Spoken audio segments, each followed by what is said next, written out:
Welcome to the FAIR Podcast. The Foundation for Apologetic Information and Research is a nonprofit organization dedicated to providing well-documented answers to criticisms of LDS doctrine, belief, and practice. To learn more about FAIR or to make donations, visit fairlds.org. I'm Blair Hodges, host of the FAIR Podcast. In 2006, after publishing his biography of Joseph Smith, historian Lyman Bushman reflected on the experience of writing about the Mormon prophet. In his journal, he wrote, "The whole episode is fading, like the dead gradually forgetting the living in Thornton Wilder's play Our Town. Unfortunately, this book, like other books I've written, will pursue me for years." This two-part episode of the FAIR Podcast is another vindication of that suspicion. We'll talk with Bushman about his research on Joseph Smith, in addition to other general Mormon Studies issues. Questions or comments about this episode can be sent to podcast@fairlds.org or join the conversation at fairblog.org. Thanks for joining us today, Richard. Pleasure. About your work on Joseph Smith, you said that you hadn't yet sorted out the experience. It's been a couple of years now. Have you gained any more perspective on how the book's been received? I don't think I have more facts now than I did then, but the most significant perspective I've come to is the sense that the book was not just a book, it was a phenomenon. And by that I mean, I did my best to make it interesting, but I think the reception of it, which was far more welcoming than I ever anticipated, reflected sort of a state of Mormon culture. That there were a lot of people who were ready for kind of a down-to-earth, common sense kind of portrayal of the prophet that rooted him in this world, a person they could know. And I think that was a matter of maturation of the whole culture. Not everyone has come to the same point of view, of course, and there are a lot of people who are very critical of the book, but I think there were many more than I suspected who were ready for just that kind of a picture. And you talked about criticism of the book. One of the things that you pointed out in your journal was that some people felt that you were too sympathetic, that you didn't get enough digs in at Joseph Smith, and there were other Mormons who were upset about some of your candor. So first, can you talk a little bit about some of the criticisms? Were there some specific things that people thought you didn't do a good job covering in Joseph Smith's life? Well, there was one omission which I regret myself, and that is his marriage to Helen Kimball. I didn't feel like I could cover every last wife that he married, even though the stories are all interesting. And so I just passed her by, forgetting that 14-year-old marriage has really become a red flag and troubles a lot of people, and I should have dealt with it. So that was a criticism that I think was well deserved. How would you deal with that now? Give us a little background about Helen Moore and Joseph Smith. Well, she's a young girl, 14 years old, not particularly interested in marrying anyone at that stage. But Joseph, who had attempted or offered to form a marital bond with the Kimball family by marrying the late Kimball, and then pulled back that offer when it would prove to be too heartbreaking. This is the wife of Heber C. Kimball. The wife of Heber C. Kimball. And it's their daughter. So after that bonding between Joseph and the Kimball clan failed, that is the marriage to the late, then Heber Kimball comes to Joseph and says, "Will you consider marrying my daughter?" And he agrees as a matter of, as Todd Compton calls it, dynastic connection. So I think the error is to see this as a powerful slanderer using his cultural and social position to intimidate and take a girl. I just don't think you can read it that way. You may have many objections to it, but it really had another motive, which was this linking of families, which is so absolutely important to Joseph Smith. So you see that ceiling less in terms of Joseph Smith gratifying lust, more in terms of him forging bonds. Is that? I mean, Todd Compton came to that conclusion long ago, and I do too. I've been making the case for quite some time now that Joseph's polygamy is quite different from Brigham Young's. Brigham Young's polygamy is domestic polygamy. He sets up households. He takes responsibility for women. He acknowledges them as his wives. He raises children by them. Joseph does none of those things. He has, so far, we can't prove he had a single child by any of those women. He doesn't take care of them. His whole purpose was to connect. There was that sealing connection. So I call his polygamy sealing. And it seems a little strange and a little incomprehensible to us today, but there's no doubt it was of immense importance to Joseph Smith. Some people would feel more comfortable if they think that Joseph never had sexual relations with plural wives, but do you think the evidence points in another direction? Well, I think he did have sexual relations. I think there was no barrier to having sexual relations once he's married to them. And we have direct testimony from a number of women that there were marital connections of that kind. But for the great share, the great bulk of these women, there is no evidence one way or another. And the fact that there are we can't prove any children, to me is some indication that if there was sexual relations, it was not regular, it wasn't constant, there wasn't a sort of a harem operation going on here at all. He had something else in mind. And this aspect of Joseph Smith's life is sort of off the radar for a lot of practicing Mormons today. And when it comes up, it feels kind of foreign to Mormon religion today. How do you situate it in Mormon thought? It's a heartbreaker. We think it's a bad PR problem for us, that polygamy still hangs around our neck, even though it's over a century past. But the real heartbreak is for many a Mormon woman who just feels that having that in the past and potentially in the future casts a shadow over their relationships with their husbands now. So it's not a small problem at all.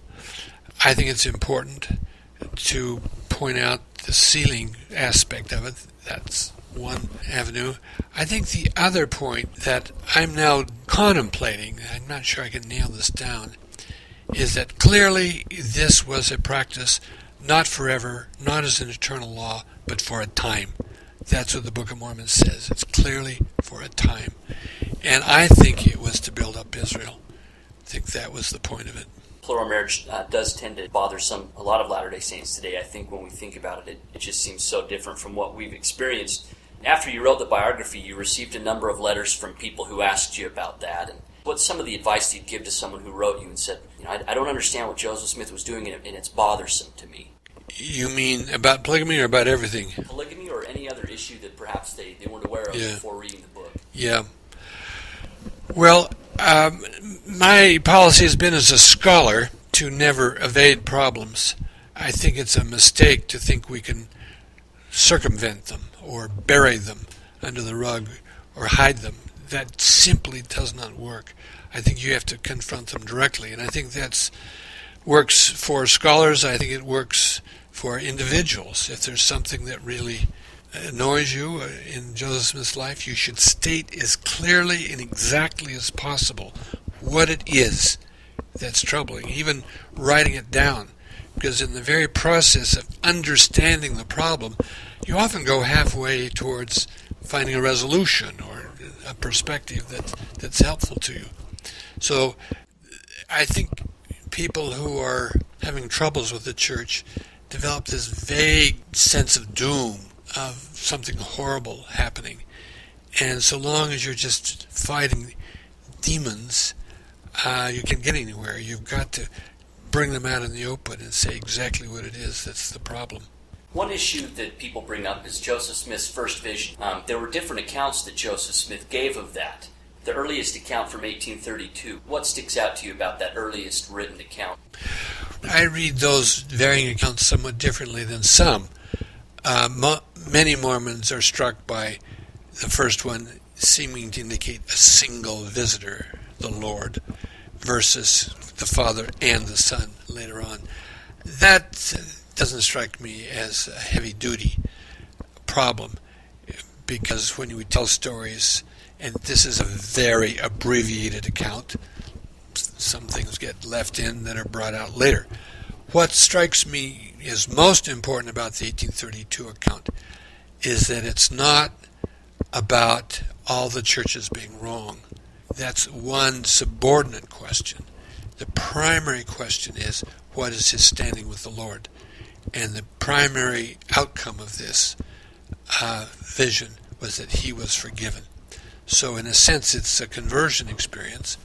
I always say that the first act of the restoration has to be getting the soul of the prophet in order. And forgiveness plays a large part at this point in Joseph Smith's life. It seemed that forgiveness was foremost in his mind when he went to the grove.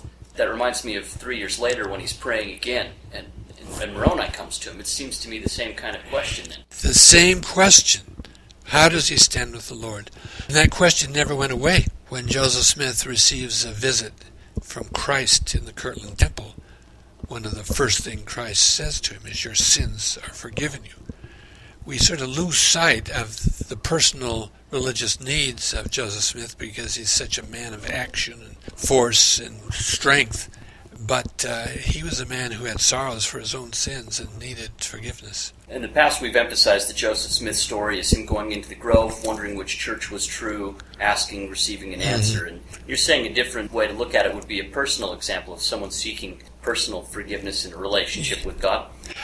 I think that's more consonant with his time in life, but also with his culture, where that is the question. That is, how do you stand with God? I'm not saying he wasn't concerned about the churches, because I think that's a family problem. Where do we go for religious guidance? So that's certainly in his mind. But what he needed a church for was to find salvation, and that's what he's seeking for above all. You've pointed out the visionary culture that Joseph Smith grew up in, and as Latter-day Saints we often see his experience in the Sacred Grove as something quite singular, and you see a more cultural bent to it. Can you talk about the visionary culture that surrounded Joseph Smith when he had his first vision? One of the best historians of early Methodism say that Methodism in the United States, up until the first decades of the 19th century, was really a culture of visions and spiritual experiences. And there are scores of accounts of people having visions. A common one being the heavenly journey, where you leave this life and go into heaven, and you see members of your family and neighbors who have died, and then often you'll see Christ, and then he will give you a commission. It's not exactly first vision, which has its own unique qualities, but the idea of having visions, seeing into heaven, and seeing divinity, that is not uncommon at all. So if it wasn't uncommon, he talks about the reactions that he got from some people. I think he mentions a Methodist minister who tells him, that's off base. Where was that minister coming from? Well, where I read that is in the evolution of Methodist culture. The Methodists were very emotional and passionate in their early years, but as they evolved as a church, they became much more respectable. There's some wealthy people. It becomes very much a middle-class church. And there comes a point where the Methodists of the 1830s repudiate the Methodists of the 1800s. And Joseph Smith is right at that hinge where Methodism is trying to poo-poo. And the reason that Methodist minister had a quick answer to Joseph Smith is he faced these questions all the time inside his own church. And he's trying to discourage that kind of outburst. Do you think Joseph recognized that, or do you think he was young enough to where he didn't realize where he stood? He had no idea where he stood. He's not very much aware of church cultures of any kind at that stage in his life. Now, having written a biography of Joseph, you kind of entered this club of people who've tried to put their arms around his life and put it out in a book. You've talked about your experience as a young man reading Fawn Brody's biography of Joseph Smith. Can you talk about what that was like when you were younger? You're reading Fawn Brody and you're a Mormon.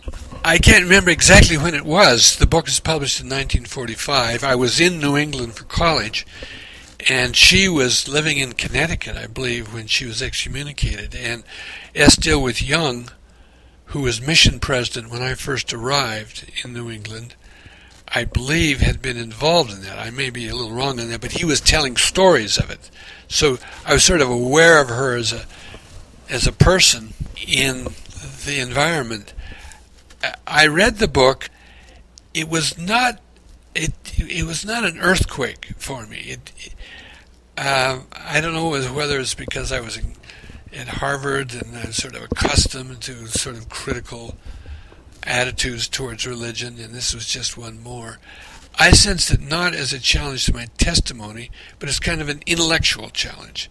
That is, there are a host of pesky questions that she raised that I felt we would have to deal with them. So I went through the book and marked it all up, all the points where I thought there were problems. And I suppose it's true that even as I wrote 50 years later, I was in a way responding to Fawn Brodie. Not toe-to-toe, not point-by-point, but sort of an attitude towards Joseph Smith. Who was Fawn Brodie's Joseph Smith? What was he like? Fawn Brodie's Joseph Smith was actually a great improvement from a Mormon point of view on earlier Joseph Smiths. Up until her time, Joseph Smith had been a scoundrel, probably mentally unbalanced, coming from a defective line of ne'er-do-wells and half-crazy people. And he was just an unbelievable sort of fiction of writers, even the most serious writers, the scholars and so on. Fawn Brodie, though she had no concern about pleasing Mormons, still turned him into a human being. And he was a human being who had these sort of this quality of being able to spin yarns. Once his imagination got going, he could just turn out anything. So the Book of Mormon is just sort of this fictional creation of this marvelous teller of tales, but sort of had a way of pretending to be pious. She never took his religion very seriously. She thought it was sort of skin deep. He was more actor than minister. But it was a kind of a believable portrait. I've had colleagues, historical colleagues, who thought it was a very positive biography because compared to what had preceded it, it was positive. It was a believable human being. It seemed to take him more seriously. It took him more seriously, though it never quite took his religion seriously. She's writing in the post-30s. It's an era of skepticism. It's sort of a Mencken, H.L. Mencken time of making fun of the bourgeoisie, and here's an extreme example of a nutty religion. And so the Joseph Smith that's kind of a pious fraud, what in the historical record took you to see Joseph Smith differently? Well, frankly, I don't think you can read the Book of Mormon, 584 pages of intense, constant, unrelenting ministerial preaching filled with piety and devotion and absolutely unyielding in its sense of God's presence in the world. I mean, say he made it all up, how could he do that unless there were very deep wells of sincere piety in his heart and mind? And she was just tone deaf to all those things. She just could not pick it up and take it seriously. But the evidence is just all over the place. Speaking of evidence, one of the barriers I think that people in the past have had is getting to the historical record, and obviously that's changing a little bit here with the project that you're working on with the church historical department, the Joseph Smith Papers Project. For people who haven't heard much about it, can you give a brief description of what the Joseph Smith Papers Project is trying to do? The project is extraordinarily ambitious. It's attempting to collect not only the things that Joseph Smith wrote, but all the journals that were kept for him, all the official documents of the church, even elements of minutes of meetings where he was presiding and shaping the decisions. So it goes far beyond the definition of papers for Thomas Jefferson and George Washington, and will probably end up with at least 20 volumes of his journals, of the histories that he wrote or sponsored, even, that he told John Whitman wrote a history, that will be there. The documents, including all the letters and proclamations, so on, all the revelations, legal papers cases he was involved in, and then many of these administrative records, these minutes of meetings. So it's a huge project, and rests on the assumption established by the President of the Church, President Hinckley, that it is primarily for scholars. It must be absolutely accurate, it must be completely open, nothing is to be hidden, all issues are to be dealt with. So it's really an example of the New Mormon history at its best, where apologetics is not the point, it's just open disclosure of what the facts are. And you mentioned apologetics. Some people outside the church have looked at your biography and some of your work and said you're an apologist for Joseph Smith. Where do you situate yourself in the subject, in the topic of apologetics when you talk about your own work? Well, there's no question that I have great affection and love and admiration for Joseph Smith, and I hope that comes through in the book. I personally think that biographies written out of love are always better than those that are written out of a more jaundiced point of view.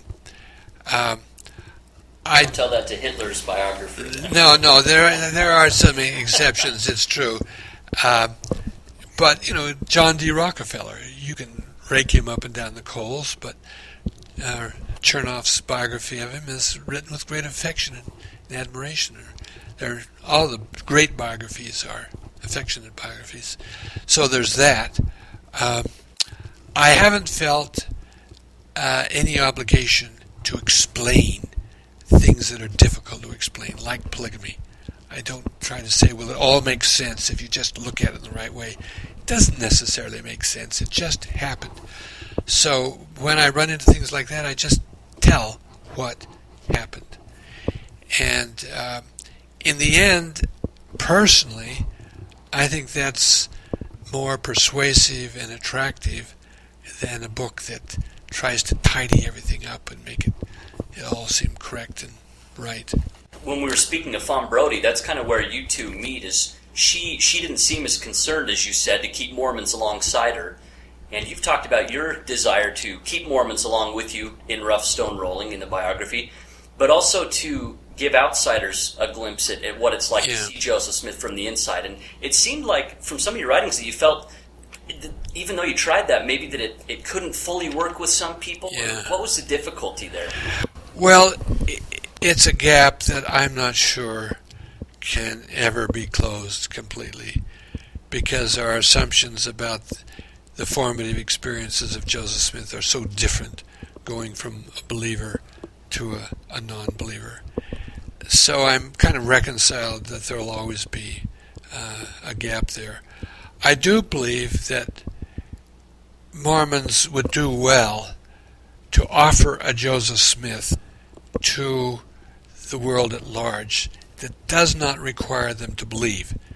That is, we need to talk about a Joseph Smith that they can say, yes, I understand him now, without having to say God was with him, putting words in his mouth.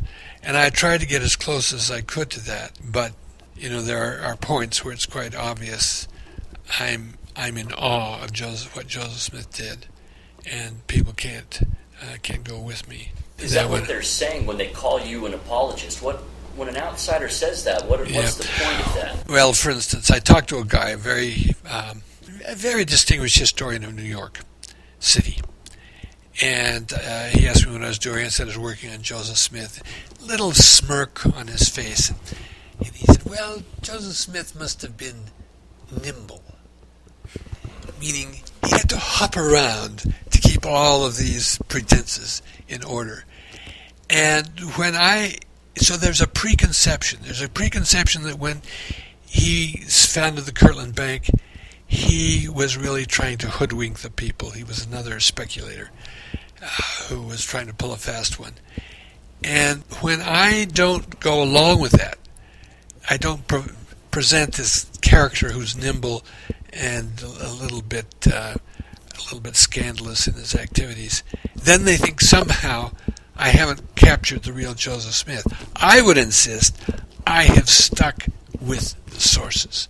I haven't gone beyond the sources, and my challenge to them is, you find me evidence that he was nimble or that he was pulling a fast one. The story what they bring up is that story of the gold. They had they had boxes at the Kirtland Bank that they would put stones in or something and then cover them with one layer of money or something. What's the story with the Kirtland Bank in that situation? Well, I don't think I have anything to say about that particular story. I do believe that Joseph Smith acted like all of the bankers in the last 2 years. Banks are tricky because of the run phenomenon. You have to maintain confidence or the whole thing will unravel even if you're a perfectly sound institution. So there's a lot of talk of encouragement. Hold on, brethren, we're going to make it. You never know how much to trust these stories about pretense.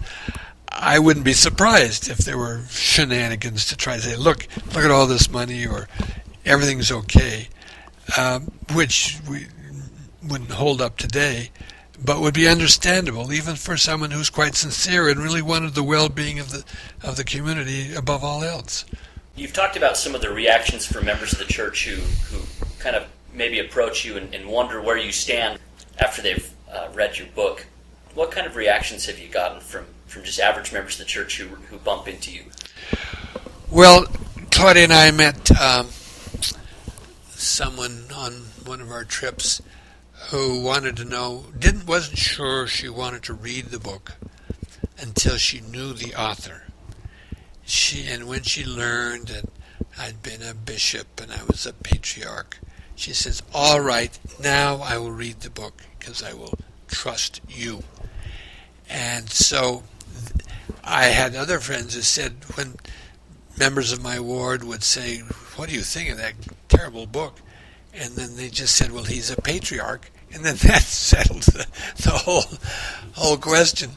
This is kind of a funny quote from your journal here. I realize a new biography of Joseph Smith does not register with many saints. They know his life. Why read 500 pages to learn what they already know? So why read 500 pages? Well, what surprised me was the number of people who said, I read your book, I read it in 2 weeks, and I'm now reading it for the third time, or something like that. I think it was quite startling to Latter-day Saints to find so many things they didn't know when they thought they were masters of Joseph Smith's life. What does it mean to write a balanced biography of a person? What is a balanced biography to you? Well, we all know that's an impossible question. What's one man's balance is another man's bias. So I think, in effect, what it meant was, instead of combing through the records for examples of Joseph Smith saying extravagant things or covering up polygamy, I wanted to look at all those points where his big-hearted generosity or his love of cosmological exploration or his deep piety, and bring those into the record. So I can't say that mine is more balanced than others, but mine, if you look at all the biographies together, mine brings in something that's been left out before.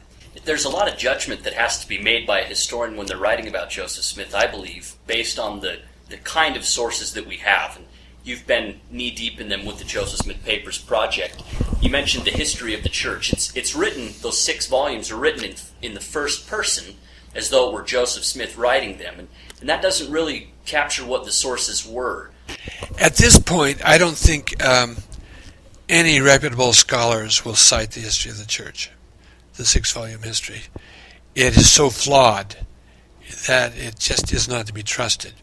Not that it is wrong, but it doesn't present itself for what it truly is.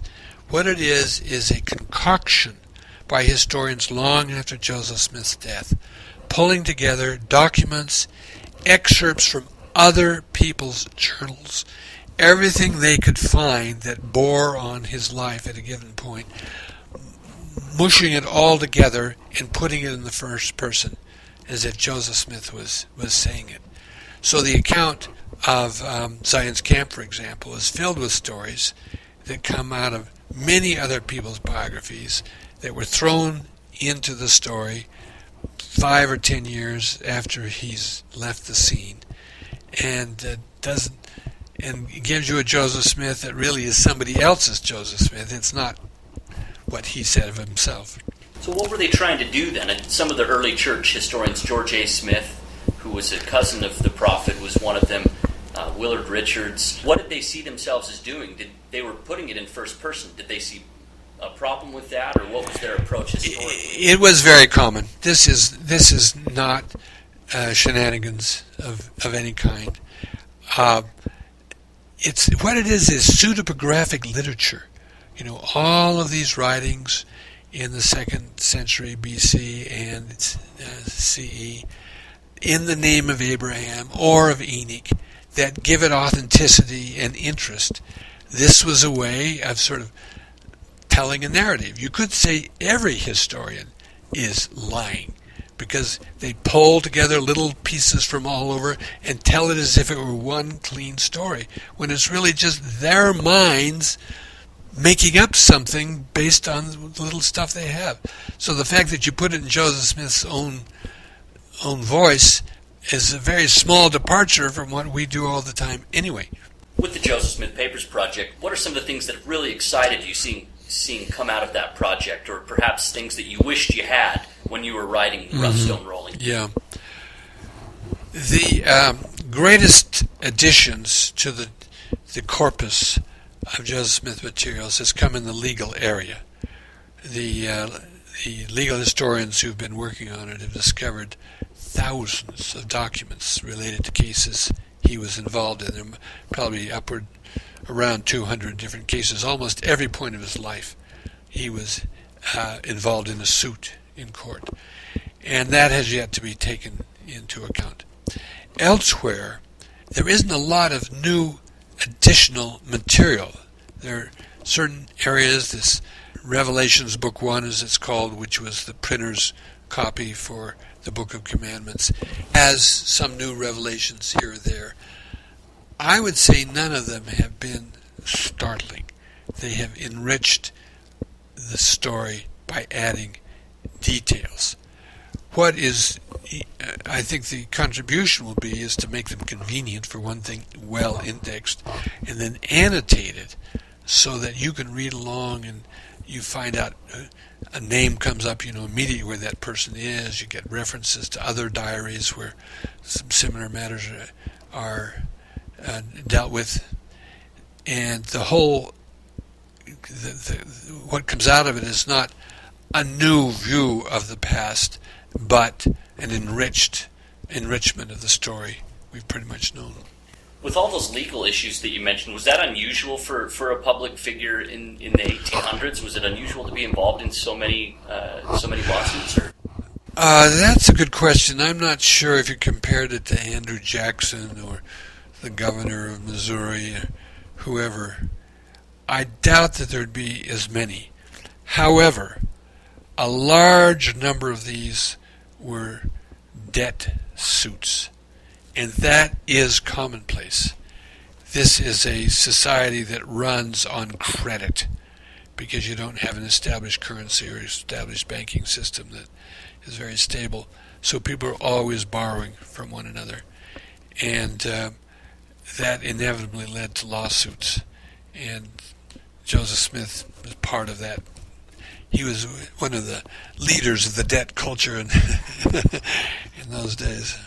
And the sources we've talked about, the history of the church being written in the first person, even though Joseph didn't write it, where can people go to perhaps get closer to Joseph himself as far as sources are concerned? I think the single most valuable book on Joseph Smith is Dean Jesse's collection of essays, The Personal Writings of Joseph Smith. Partly because a small number of them, said in boldface type, are his own words. That is, he wrote them or they were directly dictated. But it's also useful because he moves from the prophetic and the presidential to the personal. He writes to close friends, and especially his letters to Emma, I think, are revealing. So we have to use those letters, and especially things like the 1832 history of his first vision and so on, which is virtually all in his hand, to really get a flavor. We don't know who wrote the first vision story of 1838. Apparently the whole first presidency was involved. So it's really an institutional account of the beginning of the church. The 1832 story is Joseph's. And I think that's the best way to really get at him. Dean Jesse's collection of those personal writings came out, if I remember correctly, it came out around a little bit after the Mark Hoffman affair, with forgeries being made in Joseph Smith's hand. Do you think that instances like that, do you think that helped the church want to get more of the record published? Do you think that served as a way for Dean to say, we need to get these records in a book that people can access? What brought that about? It's a very good question, and I would like to know the answer. I had not thought of Mark Hoffman playing a role, but he may have. That having faced so many phony documents all of a sudden, the church said, look, we've got to get down to what's real. What's helped bring the Joseph Smith Papers project? Yeah. What kind of got the ball rolling for that? Yeah. The church went through some kind of sea change in the late 90s or the early years of this century, because you got Mountain Meadows being commissioned and written in this same period. And somehow or other, it became clear that the only way to deal with difficult matters was just to tell the story as factually and accurately as possible, not to spin it, not to hide it, but to tell it. So for years before that time, Dean had been working on the Smith Papers, got out 2 volumes. We had a 3rd volume that he had done his part on, but was hung up on the question of references to the temple ceremony. This was the 1843-44 period, and to Joseph's arguments with his wife during the polygamy period. And the church was anguished. They didn't know quite how to deal with this. And Ron Espen and I went up and talked endlessly. We made presentation after presentation trying to break this logjam. Let us publish this volume. Let it go on. And always we seemed so close, but couldn't quite get it right. And then suddenly, within a 2-year period, Dean himself began to think more broadly of how this could actually be done. And the church bought it. Larry Miller turned up the scene with the money to pay for it. Within, just sort of a 3-year period, it just suddenly blossomed. And Hoffman, I think that's a very good thought. But I don't know what else. I think sometime when the intellectual history of the church is written, that moment is going to have to be explored, because it was a great change point. One thing with the Joseph Smith Papers project that people have asked about are the minutes for the Council of 50. Has there been any discussion about those minutes for those meetings being part of the project? Yeah. The Smith Papers editorial staff, of course, wants everything out. They don't want to publish the papers and then 10 years later says, we had something in our own possession which didn't get into the papers. No one knows exactly what stands in the way. There's never been an explanation of what would be troublesome about it. There is sometimes just habits that linger. Yeah, who read them? Has anyone even... I know of no one who's read them. And at this point, we're just so prepared to deal with anything under the sun. What might have been shocking 25 years ago, I doubt would be shocking today. And if we can deal with Mountain Meadows, we ought to be able to deal with about anything. As you did the biography for Joseph Smith, I'm sure that you confronted the issue of your beliefs versus the believing mind of Richard Bushman and the academic mind of Richard Bushman. And how did those two come together as you went through the sources and hammered out a narrative for Joseph Smith? I've been asked that question many times, but I've never felt like it describes the reality of my life. When I started writing this, I really started in 1997 and wrote pretty steadily on it for the next 7 years. By that time, I was in my 60s, and ever since I'd been an undergraduate, I had lived in environments where I was surrounded by skeptics, by historians, by scholars, and if not in person, I'd had to debate in my own mind, what would I say to these people if I were asked a question about this or that? So that those two minds had really more and more overlapped and merged. So that I just sort of had one way of approaching things, which was what is there, what can be said. And so it wasn't a strain, parsing fine differences to make sure I was in balance. I think part of it comes from living in the outskirts of the church, so I was not aware of it, one way of speaking that comes from Salt Lake and then another way of speaking that comes from New York City. I just had one way of speaking. I was a New Yorker, and that's how I told the story.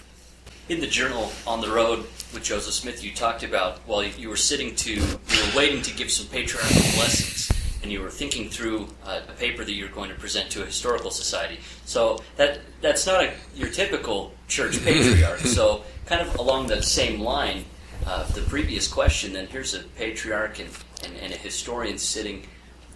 Can you tell me what it's... I just want to hear you talk a little bit more about that. You're a patriarch, you're a historian. Yeah. Well, let's put it this way. It may be also that I'm a realist in this sense. I don't think people have to be perfection to be prophets or to be holy and exalted in order to speak for the Lord. So that I've never been illusioned at all about the necessity of Joseph Smith living without error in his life, or maybe making even large errors. And so for the people around me, I was a bishop. I know what it's like to be a bishop. I was just as human as a bishop as I was without. So I've never expected too much. On the other hand, I love the idea that flawed people can still act and speak for God. That those bishops work miracles. And they blunder, they make mistakes, they step on people's toes. On the other hand, they still do marvelous things. Acts of generosity and insight and wisdom.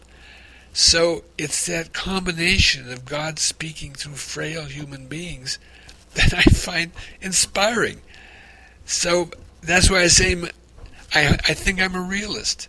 That good and bad get all intermingled. I've heard you talk about a similar thing, and as seeing that as a legacy of Joseph Smith, something that he sought to institutionalize. Talk a little bit about how Joseph Smith and leadership and hierarchy come together, and how that even resonates through the church today. Well, it's I think distinctive Joseph Smith. I may be a little wrong on that, but this idea of a man whose authority among his comrades depends on his great gifts. he has these charismatic powers. He can speak for the Lord. He sees Christ and so on. Still wanting to share those powers. He wants Oliver Cowdery to go down and pray about baptism, and then they have a revelation together. And he does that with Sidney Rigdon, and he goes beyond that to say, I want all of you to see God. He really has this very democratic sense of the availability of divine manifestations to quite ordinary people. And you start with that in sort of his personal style of prophethood, and go on to how the church is built on that, and said every last one of you is to have the Spirit of God as you're doing your own teaching, as you're running the ward, as you're putting together a Relief Society dinner. Everything is to be done with charisma. You are to speak for God. So I think that creates a remarkable organization of what I call God speakers. We're all meant to speak for God to one another. Testimony meeting, sacrament meeting, Sunday school. We're told we are to teach as we're moved upon by the Spirit. Do you think Joseph Smith sensed the other side of that with the kind of a danger to the democratization of charisma that way? I think he did. He experienced it. I think it's close to a miracle that it didn't result in utter chaos. And, of course, it's that early moment where he asserts his authority to speak for the church and then insists on that through to the end. Is that the Hiram Page? The Hiram Page incident. What happened there? Well, that's the incident where someone else has a seer stone and is receiving revelation, and Joseph Smith, very worried about this, receives a revelation which said he is the one who writes for God. Oliver Cowdery, the others could speak as they wished by inspiration, but he would be the writer for God, and in a way he has the last word. It's like the Constitution says it is the supreme law of the land. And under the Constitution, lots of things can go on, but it maintains that solid core. If that hadn't have been done, Mormonism would have collapsed. It would have flown apart into pieces. You mentioned the Seer Stone, and that's something that's also kind of unusual to church members today. I tended to have a mental picture of him translating with the gold plate sitting on the table, the scribe sitting across from him, and him concentrating and studying it out in his mind. And then we have these accounts where he's putting his face in a hat. Yeah. And doing. Can you talk about the translation process? Well, I'll begin by saying that we still have pictures on our bulletin boards of Joseph Smith with gold plates in front of him. And that's become an irksome point, and I think something the church should pay attention to. Because anyone who studies the history knows that is not what happened. There is no church historian who says that is what happened. And yet it's being propagated by the church. And it feeds into the notion that the church is trying to cover up embarrassing episodes and is sort of prettifying its own history. So I think we ought to just stop that immediately. I'm not sure we need a lot of pictures in our chapels of Joseph Smith looking into his hat, but we certainly should tell our children that that's how it worked. Do you think that's really unusual? I mean, that's a strange. It's weird. It's a weird picture. It implies it's like darkening a room when we show slides. It implies that there is an image appearing in that stone, and the light would make it more difficult to see that image. So that implies a translation it's a reading, and so it gives us a little clue about the whole translation process. But it also raises the strange question, what in the world are the plates for? Why do we need them on the table if they're just wrapped up in a cloth while he looks into a seer stone? Another question about the Seer Stone. In the biography, you talk about the kind of the treasure-seeking culture that Joseph Smith grew up in, and Joseph wasn't the only one that said he had a Seer Stone as a young man. Is that right? That is absolutely right. Of course. What was going on? Well, he got his Seer Stone from someone who sister was a Seer Stone, and they were sort of looker. And there's sort of this little tussle about who owns that Seer Stone, who has a right to it. This is Willard Chase and Sally Chase. So it's very much in the era. It's sort of like an aquifer under the top level of culture. There's this underground level of magic and marvels that descends from the 17th century, when it wasn't an aquifer, it was a river on the top of the stream, and you have all sorts of people involved in magic, people of distinction. Noted intellectuals, members of parliament would have Seer Stones. But it goes underground, and Joseph Smith is still dipping into that. So it's all around him in his neighborhood. Lots of people were seeking for treasure, just like his father was. So there are people who would say, see, Joseph was just one of those Seer Stone guys, and then he decided to make a church of it. Yeah. Where's that transition for him, though? Well, I don't think that's a totally inaccurate description. He was one of those Seer Stone guys. And you can see that as just kind of a charlatan who practiced fakery as a magician and treasure seeker, who becomes a charlatan who sells snake oil religion. So you can tell the story that way. I've attempted to tell that story another way, in that Joseph was going to be asked to do things that were quite unorthodox by standard Christian standards, which was to translate a book, and he had to be prepared so he had confidence this was something right and functional. And the Seer Stone culture, which we think of as superstitious and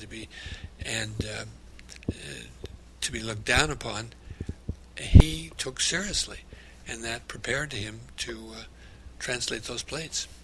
As you were touring, promoting the book about stone rolling, the gold plates continually came up. And in one of your journal entries, you said, I intend to confront the gold plates problem head on, the foundation for thinking of Joseph Smith as a fraud. This is back in 2005 that you wrote that, and you've said that your new project that you're working on now deals with the gold plates.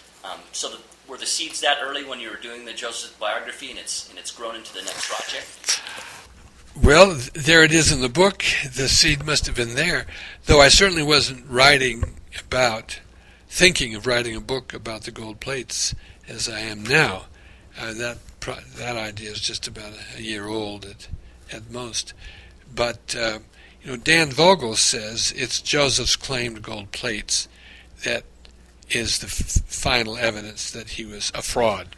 He might have been a pious fraud, but he was a fraud. Because you could be sincere and say, I saw God in the vision. That's happened all through history. But if you say, I have a diamond in my drawer in my bedroom, that's fraud. You're trying to pull a fast one. And so the gold plates sort of have that function. So what do you want to do in this? You're doing a full book. Is there a contract yet, or are you? I'm far away from a contract. It's a strange kind of book. I'm sort of thinking of this like a Wikipedia book, where it becomes kind of, in a way, a communal project. I find it a fascinating topic. It leads in many directions where I have no expertise at all, and I think it would be kind of fun to get a lot of people making a contribution from their perspective about the gold plates. So at this point, as I usually do, I don't go for contracts for books. I'm just sort of letting the idea develop with the confidence that energetic ideas attract energy. And I made this little presentation this summer to Terrell's summer seminar and to some of the Institute people, and they now want to have a symposium on the gold plates and to run a couple of summer seminars on the gold plates. So it's an idea that I think has some resonance at this point. What kind of questions can be asked about the gold plates that could fill a book or fill a seminar? Well, that was my reaction, everybody's reaction. Joseph Smith has them for 21 months. I mean, what more is there to say?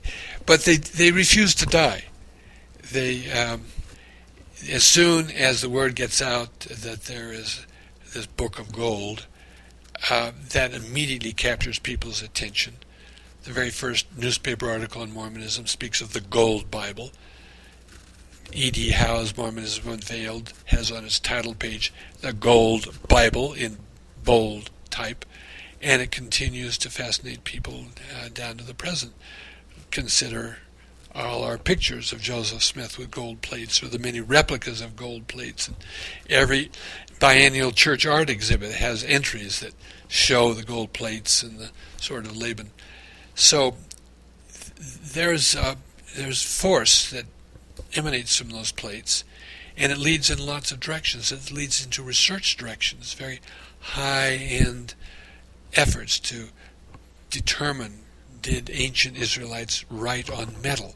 Huge amount of effort gone into trying to collect that information. So what I want to do is not to do the research farms would do, but to tell the story of farms doing it. That is, I'm interested in what the gold plates does to Mormon culture. It produces kitsch, it produces high-end scholarship, it produces all sorts of speculation, and I see that as all part of the cultural history of the gold plates. You talked about Joseph Smith transitioning from a Seer Stone guy to a prophet. Do you think the stone played a role in facilitating that move? Do you think that it trained him to be ready for more revelations? Or where do you see Joseph Smith coming from a youth with the Seer Stone to a prophet who has now put that stone away and receives direct revelation? Mm-hmm. I don't think Joseph Smith ever thought that the Seer Stone was something to be ashamed of. Maybe he played it down as he became a little more cosmopolitan and realized how that sounded. But he never gave up on the Seer Stone. I think it is possible he carried the Seer Stone with him through his life, and I think people around him believed that was a more sure mode of communication than just having thoughts come into your mind. So the Seer Stone did not have to disappear. What had to disappear was the Seer Stone as a way of making money, that it was part of an economy of finding gold and treasure. And that is the issue for Joseph Sr. As he says in the 1826 trial, there were higher purposes for these things, this gift that Joseph had, than just making money. It was true for Oliver Cowdery, who really felt the power of getting his hands on all that gold, and attributes that to Joseph Smith's thinking too. So he had to put that aside, and he had to realize that some of his Seer Stone companions were not going to be with him forever. Josiah Stoll stuck with him, made the transition. His father and his brothers did too, but the Chases and the Spaffords and some of the others in the neighborhood didn't. So he had to extricate himself from some of the values of that Seer Stone culture and the social circle of the Seer Stone culture. But he didn't have to give up the Seer Stone in the idea that you could communicate through that technology. Do people ever ask you if you believe Joseph literally saw something in the Seer Stone? Have you been asked that? I've been asked that, but I don't see that as anything more than sort of an empirical question. Royal Skousen's making his case. It's always kind of persuasive. It always seems a little bit attenuated. He makes an awful lot turn on a few little marks on the page, but there's nothing on principle that seems to me offensive about that. We just don't know the technology of revelation, but I'm quite willing to say Seer Stones can help you see things. Just the last question, what are some of the future avenues for Joseph Smith in perhaps in academic research? What are some of the future avenues for researchers or for people who are interested in learning more about Joseph Smith? I don't think the most profitable lines of research will be to go deeper into the sources, looking for some undiscovered gem hiding under a rock somewhere. I think what is going to be illuminating is moving outward to put all of this activity in larger and larger frameworks, so that even though people object to John Brooks trying to put Joseph Smith into a context of Hermeticism, I think it's the right strategy. It's sort of seeing what he was doing in a much larger context. So the gold plates investigation will also have to look at all the recovery of lost records in world history, in the sense of finding voices that will speak out of the dust, that will come to us. So, and that requires sort of cross-cultural research, and that's where I think we need to go. This is the end of part 1 of our interview with Richard Bushman. In part 2, we'll talk with him about his new book from Oxford University Press, Mormonism, A Very Short Introduction. We'll talk with him about other issues in Mormon studies, including the negotiation between reason and faith. Questions or comments about this episode can be emailed to podcast@fairlds.org or submit a comment on the blog at fairblog.org.